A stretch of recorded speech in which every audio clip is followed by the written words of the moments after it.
بل یو معمول جوړ کړئ ښا ماښام چې کله تیاره خورېږي که نه په دقه ټیم کې شیطانان خورېږي تیاره چې خورېږي دا د شیطانانو د خورېدو ټیم دی دې کې ماشومان د کوره مه لیږئ ښه زنانه چې ماښام د تیارې د خورېدو ټیم شي نو ماشومانو ته وایي ځئ بار ته وځئ په دغه ټیم کې د کوره مه وباسئ دغه د شیطانانو د خورېدو ټیم دی نو تاسو یې بهر ته وباسئ نه بار شیطانان خورېږي او تاسو ورسره دې ملګري کوئ نو بیا اکثر ماشوم په کټ کې ټوپ کې کله وایي بلا ده کله وایي دیو دی کله د کټ نه ټوپونه وایي دانګي را دانګي دا شیطانان خورېږي چې تاسو ماشومان هم بار ته لیږلي شیطانان ولې څه سکونډ مونډ ورکړي چې بیا پکې هغه اثرات پراته وي ښه داسې کار کوئ چې دا تیاره خورېږي په دې ټیم کې دا ماشومان په کور کې ایساروئ اوس خو روژه ده په کور کې ایسارول مشکل دي خو چې دا تیاره خوره شي نو بیا ورته وایي وځئ د کوره چې خوره شي بیا دې وځي خو چې دا خورېږي په دغه ټیم کې شیطانان خورېږي ښه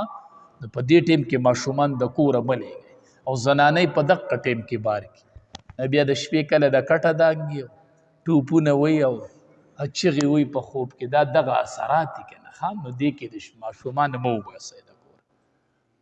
ماشومانو ته خیرې مه کوئ ښه حدیث مبارک کې راځي چې کم کور کې کجوره یي په دې به لوږه نه راځي کجوره چې کم کور کې کجوره دې کې به لوږه نه راځي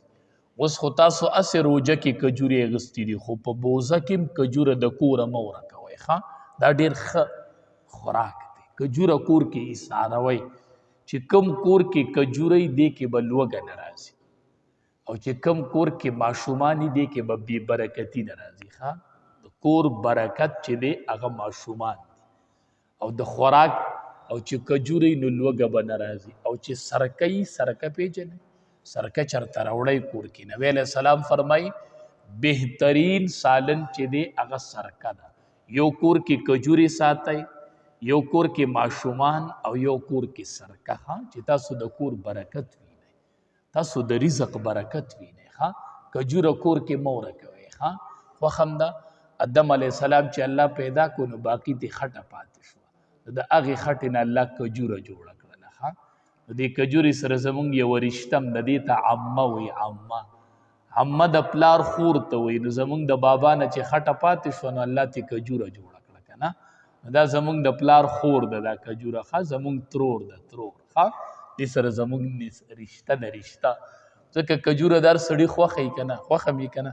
په رمضان کې هم خوښوي په غیر رمضان کې هم خوښوي او بیا چې لا د مدینې منورې کجورې نه خو بیا ډېره خوښه ده ښه حسین احمد مدني رحمت الله علیه ناست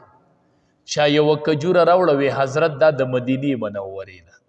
هغه کجوره داسې لږه لږه کوله چې ډېرو کسانو ته ورسي یو کس ورته وی حضرت وی تا دا کجوره ډېره پوټخنۍ کړله حسین احمد مدني رحمت الله علیه ورته سخت غوسه شو وی دا د مدینې منورې کجوره د وی ته دې باره کې پوټخنۍ لفظ استعمالوي وی بیا دا لفظ استعمال نه کړي ښه نو ومن شر غاسق خبره م یاده کړله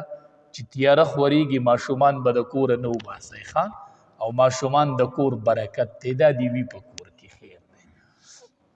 خیرې ورته مه کوئ